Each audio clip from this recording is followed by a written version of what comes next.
मैं उन्नाव कचहरी परिसर में हूँ। यहाँ कुछ लोग बैठे मिले तो जानने की राय शुमारी करने की इच्छा जागी, तो कुछ लोगों से बात करते हैं। क्या माहौल है भाई साहब? आज के माहौल से देखते हुए लग रहा है कि सपा की प्रत्याशी अन्नू टंडन जी जीत जाएंगी, क्योंकि 1 लाख से ज़्यादा पब्लिक थी यहाँ पे। तो 1 लाख पब्लिक का मतलब हो गया 4-5 वोट, अगर एक घर के होंगे तो 5-6 लाख से ऊपर वोट हो गए। और कोई मुद्दे बताइए यहाँ कानपुर उन्नाव के प्रॉपर। उन्नाव विकास तो कुछ हो नहीं रहा है 10 सालों से। अब अगर ये बने तो शायद कुछ विकास हो। सारी सड़कें हैं, जिधर भी हम लोग जिधर रहते हैं वहाँ 10 साल से कुछ नहीं बना, 1 रुपये का काम नहीं हुआ। तो विकास होना चाहिए ना। मतलब क्या शुभ नाम है आप? मनोज मिश्रा। क्या करते हैं? हमारा बिजनेस है। बढ़िया चल रहा है? बिजनेस भी डाउन है, अब ये माहौल जैसा है। लेकिन ये जो अपने जहाँ रह रहे हैं वहाँ सड़कें नहीं, ये नहीं, ये प्रॉब्लम ज़्यादा बड़ी है। जबकि देख रहे हैं कि चारों तरफ सड़कों का निर्माण बहुत अच्छा हो रहा है, लेकिन यहाँ लोकल में ये जो साक्षी जी हैं कुछ कर ही नहीं रहे, इस वजह से। आइए बारी बारी से। क्या नाम भाई साहब आपका? रामबरन कुरिल नाम है मेरा। क्या चल रहा है, क्या दिल में है आपके?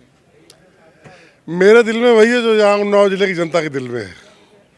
क्या है? अनु टंडन, इंडिया गठबंधन। मतलब क्या परिवर्तन के बारे में? बिल्कुल परिवर्तन, सत्ता परिवर्तन, देश में नई सरकार का गठन। बढ़िया तो चल रहा है सब। क्या बढ़िया चला, आप बताइए हमको। आप अनुच्छेद 370 हट गया, भव्य श्री राम जी का मंदिर बन गया, मंदिर से पेट भर गया मुसलमान की चूड़ी टाइट हो गई। है। 370 से क्या मिला हमको? हिंदुस्तान के लोगों को क्या मिला? शिक्षा मिली, रोजगार मिला? कुछ तो नहीं मिला ना। 370 हमारा क्या भला हुआ? हिंदुस्तान हो, ये मैं जानना चाहता हूँ, आपसे जानना चाहता हूँ कि इससे भारत के लोगों का लाभ क्या हुआ? 370 डाले से डंका पीट रहे हैं। मंदिर से क्या लाभ हुआ? नोटबंदी में क्या लाभ हुआ? नोटबंदी, जीएसटी ठास दिया हमारे ऊपर, क्या लाभ हुआ हमारा? नोटबंदी किया, सैकड़ों लोग मर गए लाइन में, क्या लाभ हुआ उससे? नोटबंदी करने से एक चीज का जो ना जो प्रोपोगंडा, मोदी जैसा वर्ल्ड में, इंडिया की बात नहीं कर रहा हूँ, वर्ल्ड में इतना झूठा प्रधानमंत्री नहीं मिलेगा। इसकी हिस्ट्री लिखी जाएगी। एक जब कभी इतिहास लिखा जाएगा तो मोदी का नाम उसमें लिखा जाएगा। यहाँ हिंदुस्तान में एक ऐसा प्रधानमंत्री हुआ था जो दुनिया का बेताज बादशाह था झूठ बोलने में, मास्टरमाइंड। 56 इनकी छाती है भाई साहब। 56 की छाती नहीं है, खुद 56 इंच के नहीं है वो। छाती तो छोड़ दो, बोलते हैं ना 56 इंच छाती, जरा फीता लेके नापो जरा कितनी छाती है उनकी। कथनी करने में अंतर है, कहते कुछ करते कुछ, कहते कुछ है करते कुछ है। ये बिल्कुल जर्मन के हिटलर की इनकी जो कार्यशैली हिंदुस्तान में चल रही पॉलिटिक्स में, ना डेमोक्रेसी सुरक्षित है, ना कॉन्स्टिट्यूशन सुरक्षित है, ठीक है ना। मोदी जी का कहना है कि विपक्ष फर्जी में दावे कर रहा है, संविधान खतरे में खतरे में। क्या आपको कैसा लगता है? कितने अमेंडमेंट लाए आप देखा आपने? कितने अध्यादेश, कितने अमेंडमेंट लाए, कितने कानून बदल दिए आप देखिए। इलेक्शन कमीशन के साथ में चीफ जस्टिस ऑफ इंडिया को जोड़ा गया, रात ला के धर से कानून बदल दिए बेईमानी करने के लिए। चीफ जस्टिस नहीं रहेंगे। अगर आप ईमानदार थे चीफ जस्टिस क्यों हटा दिया? बड़े कानून टिप दे कानून ला के। आप देखिए हेमंत सोरेन को बंद किए। हेमंत सोरेन पे कहाँ पे चार्ज, कहाँ पे जमीन है? केजरीवाल को देखिए, केजरीवाल को जेल में डाले हैं, कहाँ पे पैसा? पैसा तो क्या कहते हैं आपके इलेक्ट्रल बॉन्ड में लेके आपने खुद बैठ गए। मोदी भारतीय जनता पार्टी लेके बैठी, वर्ल्ड का सबसे बड़ा घोटाला किए बैठे। इनसे बड़ा बेईमान कौन है दुनिया में? एक उपलब्धि बताई भारत में, जैसे ना विदेश जाते ना हर हफ्ते में एक एम्स बन रहा बोलते ना, आप देखिएगा उनके स्पीच। बनाया तो है। एक बताइए, आप नाम लीजिए, बताइए हिंदुस्तान। और गोरखपुर, ये गोरखपुर का एम्स और दिल्ली का एम्स में कितना अंदर, जरा बताइए जरा हमको। नाम दे देने से थोड़ी होता, फैसिलिटी भी तो होनी चाहिए जनता को, उसका लाभ भी तो मिलना चाहिए ना। है उतना, उस तरह की स्टाफ भी, उस तरह के डॉक्टर भी तो होना चाहिए, फैसिलिटीज भी होनी चाहिए जो दिल्ली एम्स में। नाम दे देने से उन्नाव में एक एम्स बना दीजिए, उन्नाव को लिख दीजिए एम्स। जिला उमाशंकर यूएसडी हॉस्पिटल उन्नाव में है, उस पर लिख दीजिए एम्स, तो क्या एम्स हो गया वो? लिखने से नहीं होता, करने से। चौमुखी विकास तो कर रहे हैं। विकास देख रहे हैं ना, आप जाइए अजगैन से नवाब मोहन चले जाइए, देखा ये रोड देख ले कितना डेवलपमेंट हो रहा है कि पूरे के पूरे 2-2 मीटर के गड्ढे हैं और 20-20 किलोमीटर सड़क नहीं है, सड़क नहीं है। ये विकास हो रहा। बताइए एक विकास बताइए उन्नाव जिले, पूरे हिंदुस्तान बताइए एक आईआईटी बनाया हो, एक एम्स बनाया हो, एक मेडिकल कॉलेज बताइए, उत्तर प्रदेश गवर्नमेंट में बात कर रहा हूँ। योगी बताइए कितना क्या डेवलपमेंट किया इन्होंने, कितने कितने विश्वविद्यालय खोले इन्होंने, कितनी यूनिवर्सिटी बनाई बताइए, कितने डिग्री कॉलेज बनाए गवर्नमेंट के। शिक्षा, ये शिक्षा को मार रहे हैं, बात समझ नहीं समझ रहे। एजुकेशन कितना महंगा कर दिया इन्होंने। दिल्ली यूनिवर्सिटी जहाँ 500 रुपये फीस पड़ती थी, आज उसकी 5000 हो गई, 5000 वाले की 50,000 कर दिया। तो हर चीज़ में मार रहे हैं।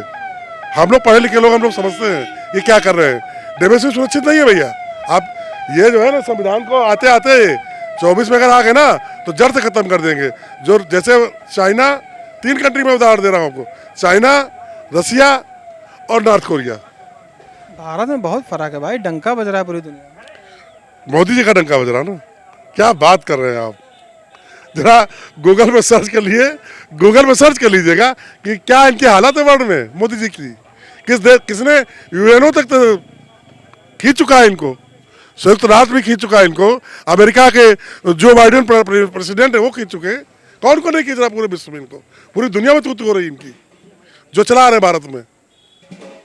एक लाठी से हाँक रहे, एक पास से हाँक रहे। मैं आज 55-56 साल का हो गया हूँ। मैं 35 साल से पॉलिटिक्स में हूँ। 35 साल में मैंने जो दौर ये 10 साल का देखा है, ये दौर मैंने विपक्ष में रहा। मैं कांग्रेस गवर्नमेंट हुआ करती थी, लेकिन ये नहीं था कि कांग्रेस अगर जनता दल का है या लोक दल का है वो थाने नहीं जाएगा।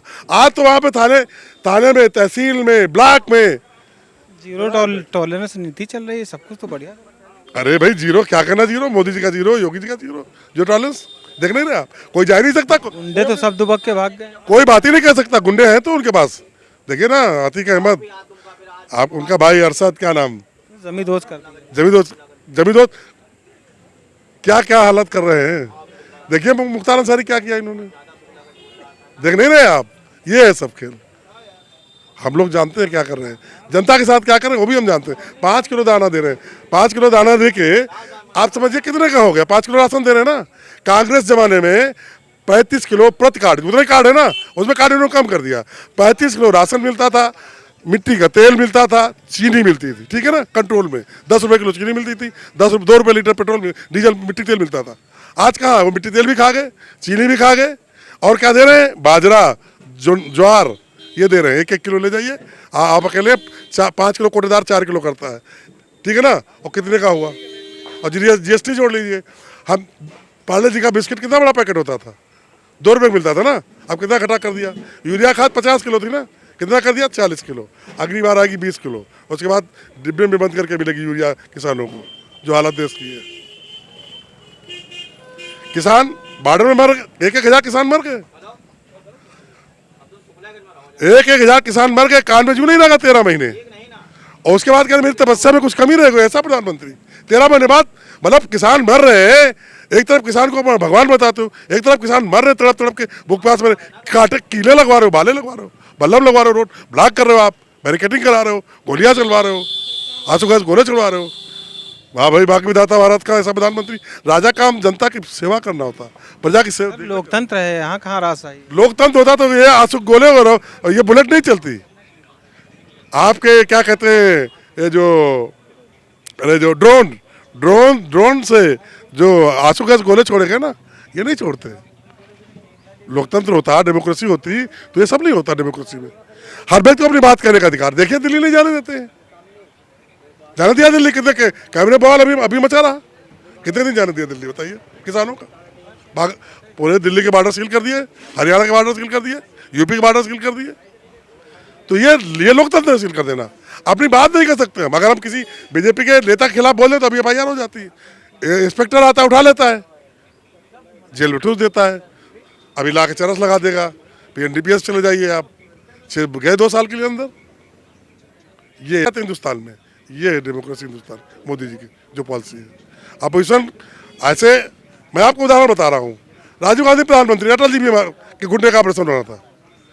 जब उनका ऑपरेशन हो रहा था अटल जी से, उन्होंने राजीव गांधी खुद प्रधानमंत्री होकर कहा कि अटल जी आप अपना ऑपरेशन करा लीजिए। तो अमेरिका में ऑपरेशन कराया था। तो फिर जब नहीं हो पा रहा था ऐसे, तो एक टीम बनाई राजीव गांधी ने, ये मानवता कहती है। उन्होंने टीम बनाकर उसका चेयरमैन बनाया और अटल जी को अमेरिका भेज दिया ऑपरेशन करा घुटने का, अमेरिका से आगे इलाज करा के। ये सरकारी खर्चे में आ गए। ये है लोकतंत्र। लोकतंत्र ये नहीं कि शूट कर दो, किल मार दो, ये लोकतंत्र नहीं है। ये तो मार रहे हैं, धड़ाधड़ गोली चला। अटल जी ने कहा भी था, अटल जी की आप स्पीच देखिए ना, उठा लीजिए, गूगल सर्च के लिए निकल आएगा। ये मोदी के लोकतंत्र में अटल जी के लोकतंत्र में अंतर करिए, देखिए कितना अंतर है। क्या नाम है सर आपका? विनोद पाल एडवोकेट। अधिवक्ता जी हैं। संविधान खतरे में है क्या?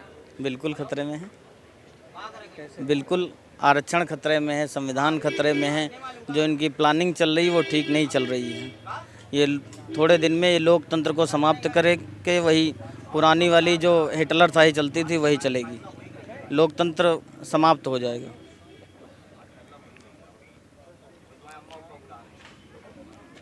रोजगार समाप्त कर दिए, नौजवान सब भटक रहे हैं, रोड पे घूम रहे हैं, उनके लिए कोई रोजगार नहीं है। सब कुछ तो बेच दिया, LIC बेच दिया, सारा सब कुछ बेचे दे रहे हैं रोड सब। बेच दिए, हवाई अड्डा बेच और दिया। देश में जितने ठेके या जितने सरकारी काम हो रहे हैं सब केवल गुजरातियों को दिए जा रहे हैं। सारे टेंडर गुजरातियों को मिल रहे हैं। केवल कुछ चंद गुजराती हैं जो व्यापारी हैं, वही लोग देश को चला रहे हैं। लोकतंत्र मेरे हिसाब से तो कुछ दिन के बाद अगर अब की बार प्रधानमंत्री मोदी बन गए तो अगली बार ये चुनाव की प्रक्रिया वो समाप्त कर देंगे। ये चुनाव का कोई मतलब ही नहीं रह जाएगा। जब सारा सिस्टम उनको अपने हिसाब से चलाना है तो ये चुनाव कराने की ज़रूरत नहीं है। जब अपने हिसाब से चलाना तो अपने आप करवा लें। जब मशीनों में गड़बड़ करके सब चलाना है उनको तो अपना करा लेना। क्या ज़रूरत है पब्लिक में ये पोपोडना करने की? इतना सरकार का पैसा खर्च होता है चुनाव कराने में, इसको कराने की ज़रूरत नहीं। जब चुनाव आयोग उनका, सारे अधिकारी उनको, तो अपने हिसाब से करा ले चुनाव। आज 10 साल से यहाँ सांसद हैं, जरा सा भी विकास का काम नहीं किया है। जब उनसे कोई कहता है तो वो कहते हैं जाओ विधायक जी से ये काम करा लो जाके। विधायक जी विकास का ठेका लिए हैं वो, और जो यहाँ का चेयरमैन है वो ठेका लिए है विकास का। हमारी विकास कराने की कोई जिम्मेदारी नहीं। उन्होंने कहा कि हमारा काम है कानून बनवाना, हमारा ये काम नहीं है कि नाली खड़ंजा बनवाएं।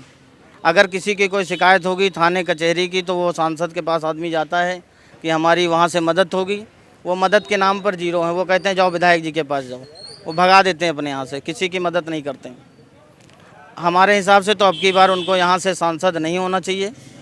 दूसरी बात, लोकतंत्र में एक प्रक्रिया होनी चाहिए कि हर बार सरकारें चेंज होती रहें। कभी बसपा की सरकार बने तो हमारे जो दलित समाज के लोग हैं उनका उत्थान हो, कभी सपा की सरकार बने तो उससे जो OBC समाज के लोग हैं उनका उत्थान हो, कभी बीजेपी की सरकार बने जिससे जनरल लोगों का उत्थान हो। तो एक परिवर्तनवादी प्रक्रिया होनी चाहिए, ना कि केवल एक ही लोगों की सरकार परमानेंट बनी रहनी। ऊपर आ गए तो EWS जो बहुत फ़ायदे के लिए उनके बनाया गया है और ये बीजेपी सरकार ने अपने लोगों को लाभ देने के उद्देश्य से बनाया है। जी, परिचय बताया अपना सर। दियो रतनलाल एडवोकेट। क्या है दिल में? दिल में तो गठबंधन है, गठबंधन ही जीतेगा। और ये जो सरकार है विवेकहीन सरकार है, क्योंकि पहले जब सरकार बनी योगी की तो कहने लगे कि एंटी रोमियो लागू करेंगे। जब देखा वहाँ भाई बहन पड़ने लगे, को ख़त्म कर दिया। कोई विवेक ही नहीं है। फिर क्या किया, नक्शा, घरौनी में नक्शा बनना चाहिए मकानों का, तो पता चला पूरे शहर के घर बने हैं बेनक्शा बने, UDA LDA के अंतर्गत नहीं आते, उसको वापस लिया। ठीक है। फिर MBA ने संशोधन किया 2019 में। 100 रुपये का चालान, आप गाड़ी खड़ी है और सिपाही आप खींच के ले जाकर, आपको मालूम नहीं है, और आप जब सर्च करेंगे 1 साल बाद तो पता चला 10,000 का चालान आपकी गाड़ी कटा पड़ा है। जहाँ 100 रुपये का चालान था वहाँ कर दिया 5,000 का। फिर उसके बाद ये MBA संशोधन करने गए तो आपको मालूम होना चाहिए 3 दिन वापस ले लिया। किसान के ऊपर जब कानून लागू किया, किसानों ने आंदोलन किया, वापस ले लिया। तो जब विवेक ही नहीं है कुछ चीज़ लागू करने का, एक आदमी के सैकड़ों तंत्र होते हैं, 2 आँखें होती हैं, 32 जवान होते हैं, पैर होते हैं, लेकिन चलता कहाँ से है बताइए आप? पत्रकार है, कहाँ चलता है बताइए? मालूम है? नहीं मालूम है। मस्तिष्क से, जिसका एक मस्तिष्क होगा वो पूरा प्रजातंत्र चलाएगा। वो उसके सारे पर जिसके 10 सिर होंगे, डबल इंजन मतलब 2 सिर, तो वो तो पागल होगा ना? नहीं पागल होगा। जिसको आपको 2 सिर लग जाए तो आप एक सर कहेगा पाँव हिलाओ, दूसरा कहेगा नहीं पाँव नहीं हाथ हिलाओ। डबल इंजन सरकार तो मतलब मस्तिष्क एक होना चाहिए, नेता एक होना चाहिए।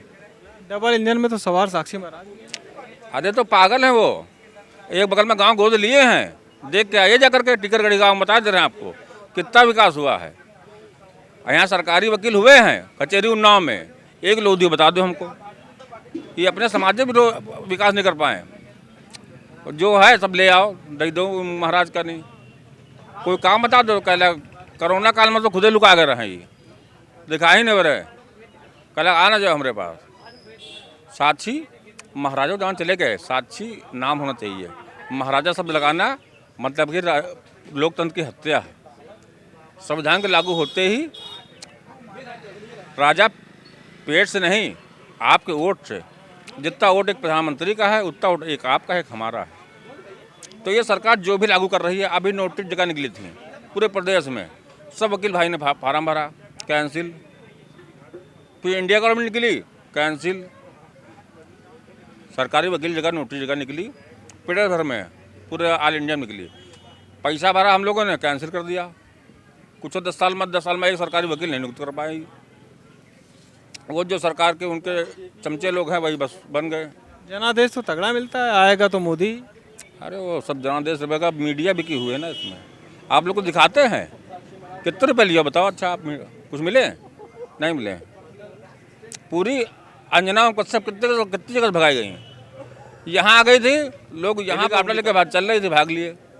अरे एक उसका सिस्टम होना चाहिए। आप लोग गांव जाओ ना, रात में जाओगे तो किसान आपको खटिया मिलेगा और 100-200 गैया ताकते हुए मिलेगा। पता चला आपकी खेती नहीं है, आप शहर में जो आराम से। और सबसे ज़्यादा लाभ तो मुस्लिम को दे रहे हैं, सबसे ज़्यादा लाभ तो मुस्लिम को दे रहे हैं। मुस्लिम को तो चूड़ी टाइट है सर। चूड़ी कहाँ टाइट है यार? तुम्हारे कितने बच्चे, हिंदू कितने बच्चे होते हैं? 2 होते हैं, मुस्लिम 11 होते हैं। जोड़ लो राशन कितना हो गया। तो फिर प्रधानमंत्री आवास बटे, आपको कितने मिले? हिंदू कितने मुस्लिम को मिले? ये मुस्लिम इंडियन गवर्नमेंट का ये आंकड़ा है कि आबादी मुसलमान से नहीं बढ़ी है, और प्रति घर जो अनुपात है वो घटा। आप सुने गवर्नमेंट का आंकड़ा क्या होता है? जब प्रधानमंत्री आपदा कुछ बना हुआ है ऑलरेडी कोरोना काल के समय, तो आप जिसमें ऑडिट होता है, तो दूसरा कुछ बनाने की क्या जरूरत है बताओ? एक चोरी तो करेगा चोरी भाई। जब प्रधानमंत्री आपदा कुछ बना हुआ है, अक्षय कुमार अच्छे उसमें करोड़ों रुपये, धीरू भाई मानी करोड़ों रुपये दान कर रहे हैं। जबकि प्रधानमंत्री आपदा कुछ ऑलरेडी बना हुआ है, उसका ऑडिट हड़ताल होता है, तो अलग से बनाने की क्या जरूरत है? आप बताइए, आप तो बुद्धिमान हैं, ज़रूरत है उसकी बनाने की? नहीं ज़रूरत है। उसमें आप पैसा लेते डालते, उसका ऑडिट होता। आपने अलग से फंड बनाया, वो पैसा कहाँ चला गया? विधायकों का, सांसदों का, उसका भी पैसा काट लिया, उसी फंड में डाल दिया आपने, तो उसका कोई ऑडिट नहीं है। सब्सिडी, गैस की सब्सिडी मिली आपको? हमको आपको लगता है क्या जबरदस्ती काट लिया? अरे यार, जब बना हुआ है प्रधानमंत्री आपदा कोष, तो क्यों नहीं आपने उसमें पैसा लिया? आपने आप केजरीवाल को ले लीजिए, ईडी सीबीआई के 456 गवाह हैं, जिसमें 452 गवाह नकार रहे हैं। 50,000 पन्नों की चार्जशीट बनी हुई, मालूम है आपको? एक होमगार्ड को दे दो, आपको दे दो, आप कह दो कि मामला झूठा है। 452 लोग आपके पक्ष में बोल रहे हैं, 4 विपक्ष में बोल रहे हैं, उनकी बात मानेगी, 452 लोग की बात मानी जाएगी? आप बताओ। मतलब जो MPLA कोर्ट ला है उसके बारे में। अरे ये कोई कानून लागू करने के, अब IPC संशोधन कर रहे हैं, उसमें क्या किया? लॉर्ड मैकाले ने 1860 में बनाया था, अंग्रेज जमाने का कानून चल रहा है। अंग्रेज ना होते तो शिक्षा के, आप शिक्षा बढ़ाओ ना, स्कूल घट गए, मंदिर बढ़ गए हैं। आप चाहते हैं कि आपका लड़का 12 घंटे पढ़ाई करे तो क्या बनेगा? वो IAS PCS बनेगा। पूजा करना जरूरी है, लेकिन एक उसका टाइम होता है। लेकिन जो वो कह रहे हैं आप मंदिर जाओ, और मंदिर वाले संसद जा रहे हैं, जानते हैं असली पावर संसद में है ना, और यहाँ लोगों को गुमराह कर रहे हैं, दौड़ाए हैं बस। आप लोग मंदिर जाओ, और वो जो मंदिर में है वो संसद भाग रहे हैं। ये साधु सन्यासी बहुत होशियार लोग हैं, ये हिमालय छोड़ करके यहाँ नाका बन के घूम रहे हैं खाली। जो असली साधु संत हैं वो दुनिया से मतलब नहीं रखते हैं। ये लुटेरे हैं, साधु संत नहीं हैं, लुटेरे हैं।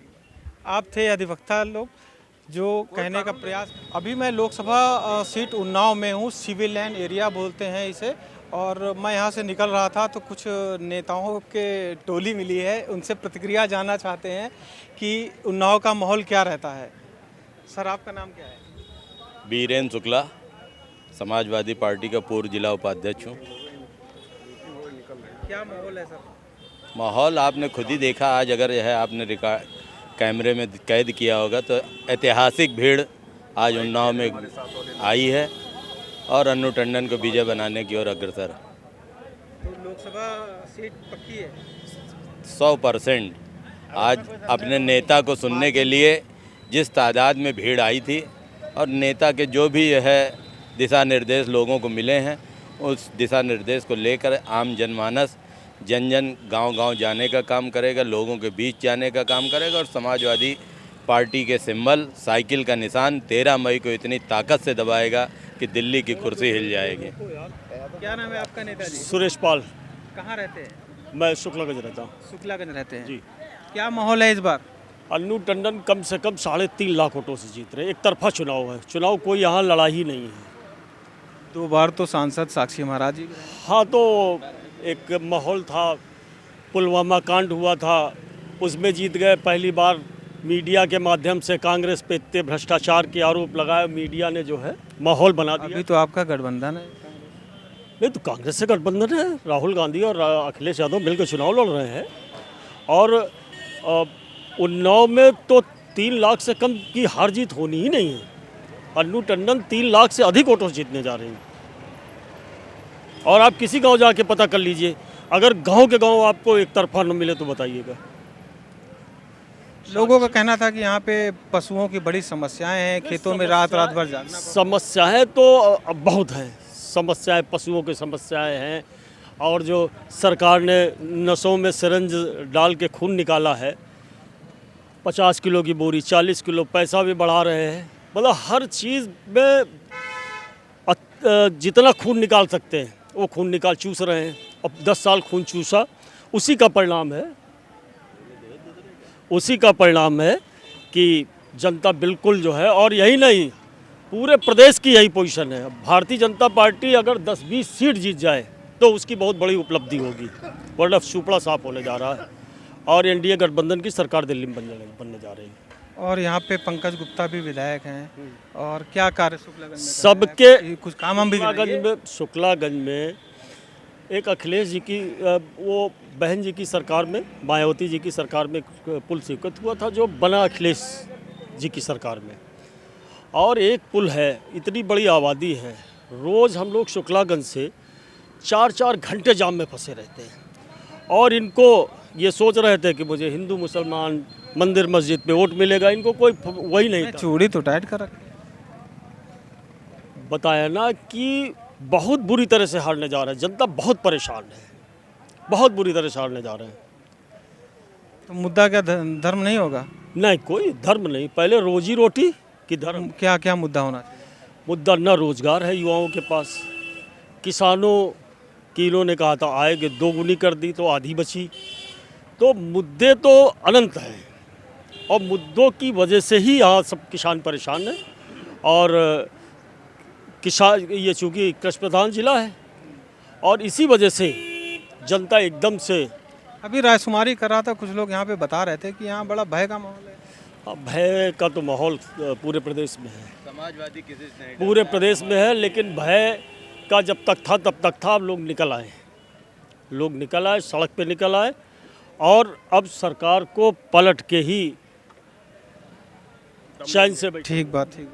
आपसे बात करिए, पूर्व मंत्री जी के बेटे हैं। मैं धर्मेंद्र यादव हूँ, पूर्व जिलाध्यक्ष समाजवादी पार्टी उन्नाव से। उन्नाव रहते हैं प्रॉपर?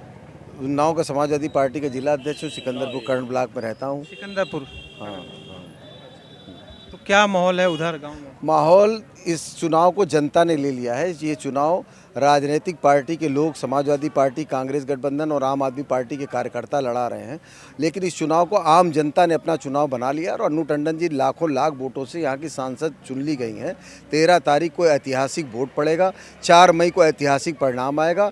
और ये जो 4 जून को और जो खटारा इंजन 10 साल से उन्नाव में चल रहा था, ये इंजन चला जाएगा और नई सरकार भी बनेगी। और साक्षी महाराज तो इंजन में ही सवार है। उस इंजन ही खटारा होगा, उसमें सवारी की क्या होगी। जब ट्रेन ही रुक जाएगी, ट्रेन भी रुक गई है और उसकी सवारी भी रुक गई हैं। ऐतिहासिक माहौल है, गंगा घाट का जो पुल है उससे जनता त्रस्त है, आवारा पशुओं से त्रस्त है, खाद की बोरी 50 से 45 और 45 से 40 किलो की गई उससे त्रस्त है, अग्निवीर से नौजवान त्रस्त है, पुलिस की भर्ती नहीं हो रही, पेपर लीक से नौजवान त्रस्त है, किसान, नौजवान, बेरोजगार, महिलाएं, सब ने ठान लिया है, सब ने ठाना है अन्नू टंडन को सांसद बनाना है और इस सांसद को गंगा पार कराना है। लोग 4 लाख 3 लाख पार कर रहे थे, लेकिन जनता ने गंगा पार का नारा दे दिया है और गंगा पार कराकर यहाँ से सबको विदाई देंगे। और सर्व समाज ने अन्नू टंडन जी को अपने सांसद के रूप में लगभग चुन लिया है। केवल औपचारिकता मात्र है, 13 तारीख को वोट पड़ेंगे और 4 जून को अन्नू टंडन जी सांसद घोषित होंगे। वो देखने की बात है कितनी ज़मीन पे लोग जुड़ते हैं, कितना वो तो जनमानस ने दिखाई दिया है। मैं डॉक्टर वाईपी सिंह, योगेंद्र प्रताप सिंह, मैं पूर्व मंत्री डॉक्टर गंगा बख्श सिंह का बेटा हूं। उन्नाव के अंदर अन्नू टंडन जी बहुत भारी मतों से जीतने जा रही हैं और 13 तारीख को इसका रिजल्ट आप सबको देखने को मिलेगा। वास्तविकता ये है कि उन्नाव की जनता जिन समस्याओं से जूझ रही है, उन्नाव की ही क्या पूरे देश की जनता जिन समस्याओं से जूझ रही है और जिस वजह से बीजेपी आई थी, लोग तो बड़े खुश है सर, कहाँ खुश हैं? सब अच्छे दिन चल रहा है। नहीं, अच्छे दिन कहाँ हैं? मुझे पुराने दिन ही अच्छे लगते हैं। अनुच्छेद 370 हटा दिया गया, भव्य राम मंदिर बन गया। गलत बात है। अनुच्छेद 370 पढ़ लिया जाए, उसका एक क्लास हटाया गया, अनुच्छेद 370 नहीं हटाया। हिंदू सुरक्षित है, हिंदू सुरक्षित हाथों में। हिंदू कब असुरक्षित हाथों में थे? पीएम हिंदू, मुख्यमंत्री हिंदू, मंत्री हिंदू, हिंदू को कहाँ खतरा है? हिंदू तो जब मुस्लिम राज था तब भी खतरा नहीं था। जो लोग कन्वर्ट हुए, मोदी जी कहते हैं मंगलसूत्र, मंगलसूत्र वो अपनी पत्नी का बताएं ना, उस मंगलसूत्र का क्या हुआ? जिसके साथ फेरे अग्नि के सामने लिए थी वो गारंटी कहाँ गई? पब्लिक को गारंटी वो कब देंगे? वो गारंटी क्यों नहीं लिया उन्होंने? उस गारंटी को छोड़ा कि नहीं छोड़ा, आप स्वीकार करिए इसको। तो फिर वो पब्लिक की क्या गारंटी लेंगे? उन्होंने कहा था जब 14 में आए थे, बहुत हुई महंगाई की मार, अब की बार मोदी सरकार। अब महंगाई कहाँ है? 14 में कड़वा तेल कितने का था? 14 में दाल कितने की थी? 14 में गैस कितने की थी? 14 में बिजली कितने की थी? पाकिस्तान तो राइट टाइम है। पाकिस्तान तो पहले भी अपने हिसाब से चल रहा था। पाकिस्तान का हमसे क्या लेना देना? हम अपने कंट्री की बात करें। शेर पाले हैं, शेर कहाँ शेर पाले हैं? कहाँ शेर पाले? देश की जनता शेर पाले भाई। कहाँ शेर पाले हैं? कौन सा शेर पाले हैं? अगर शेर पाले होते तो अरुणाचल प्रदेश की ज़मीन में कब्जा नहीं हो जाता। वो अपनी पार्टी के सुब्रमण्यम स्वामी को सुन लेना, वो अपनी पार्टी के सुब्रमण्यम को स्वामी को एक बार सुन करके देखें। आप चाइना ने कब्जा कर लिया अरुणाचल प्रदेश में, गांव बसा दिए। आपने क्या किया? अरुणाचल प्रदेश का सांसद सदन के अंदर कह रहा है कि कब्जा हो गया, हमारी पीढ़ियां क्या सोचेंगी? आपने उसका क्या किया? चीन के सामने आप बोल नहीं पा रहे हैं, चीन से आप बिजनेस कर रहे हैं और पाकिस्तान की बात कर रहे हैं। क्यों? लाल आंख तो दिखाते हैं। नहीं, कहाँ लाल आंख जाएगी? अगर लाल आंख दिखाते तो पाकिस्तान, वो चीन कब्जा कर लेता क्या? पूरी दुनिया में डंका बज रहा है सर। कहाँ डंका बज रहा? आपकी करेंसी चेंज नहीं हो रही है, आपका डॉलर गिरता जा रहा है। जब डॉलर मनमोहन सिंह के समय में गिरा था, जब रुपया गिरा था, मतलब डॉलर का दाम बढ़ गया, आपका रुपया जो है कम हो गया, तब मनमोहन सिंह जी के समय में आपने कहा था ये रुपया क्यों पतला हो जाता है, ये आईसीयू में चला गया। अब तो 83 रुपये में पहुँच गया डॉलर। तब 56 रुपये में था, तब आप ये भाषा इस्तेमाल कर रहे थे। अब तो 83 रुपये में है। अब कहाँ चला गया वो? अब आईसीयू में नहीं गया। तब आप कहते थे क्या कारण है पाकिस्तान का रुपया नहीं गिरता है, क्या कारण है बांग्लादेश का नहीं गिरता, क्या कारण है श्रीलंका का नहीं लिखता, क्यों हिंदुस्तान का रुपया पतला होता जा रहा? अब बताइए आप, अब क्यों पतला हुआ है? बताएंगे जनता को बताइए ना, वो क्यों नहीं बोलते हो? अब नई बातें कहाँ से आ गई? जिन मुद्दों पे आप आए थे पहले उन मुद्दों की बात करिए, इसके बाद नए मुद्दे की बात करिए। अब की बार पूरा अधिकार, ये नारा बता रहे हैं मोदी जी। क्या काहे पर? अब की बार पूरा अधिकार जनता का। अब की बार पूरा अधिकार जनता का, ना कि भाजपा का। जनता बता देगी 13 तारीख को उन्नाव की, कानपुर की, कि अधिकार किसका है। तो 400 पार हो रहे हैं सर। 400 पार? 400 पार दाल होगी, 400 पार पेट्रोल होगा, 400 पार डीजल होगा, 400 पार खाद होगी, ये बता रहे हैं वो। आप समझने का तो प्रयास करिए, उनकी तो जुमलेबाजी कोई समझ पाता नहीं। तो फिर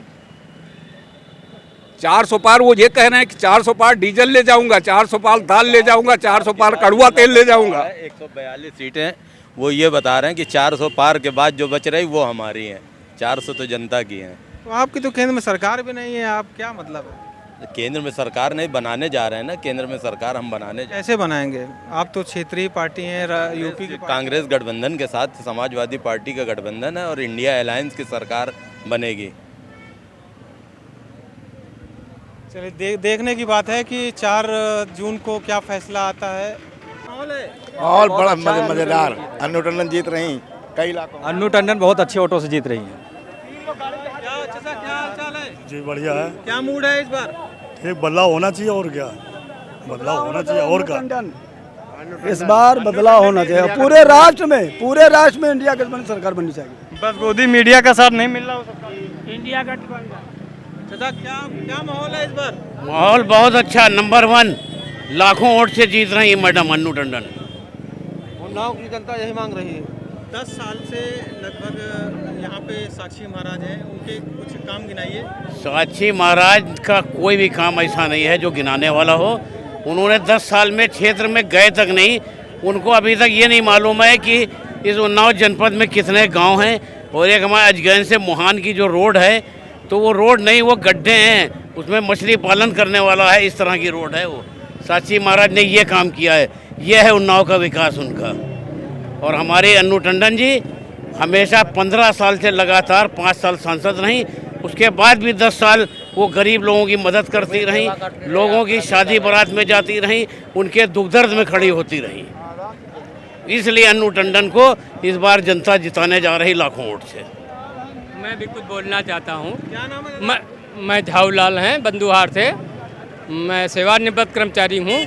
मैं सरकार से ये पूछना चाहता हूँ, सरकारी नौकरियों में भर्ती क्यों नहीं की जा रही है? बेरोजगारी क्यों आ रही है? पेंशन सरकार ने क्यों बंद की? अपनी पने नेता पेंशन बंद करे, फिर सरकारी कर्मचारियों की पेंशन बंद करे। अभी पुलिस पेपर हुआ, पेपर कैसे लीक हो गया? इतने सख्त प्रशासन पेपर कैसे लीक हो गया? अभी समीक्षा अधिकारी परीक्षा हुई। आप तक पहुंचाता हूं, देखते रहें स्पाई न्यूज। स्पाई न्यूज को लाइक करें, सब्सक्राइब करें, शेयर करें, ज़्यादा से ज़्यादा लोगों तक पहुंचाएं, हमारा साथ दें। धन्यवाद।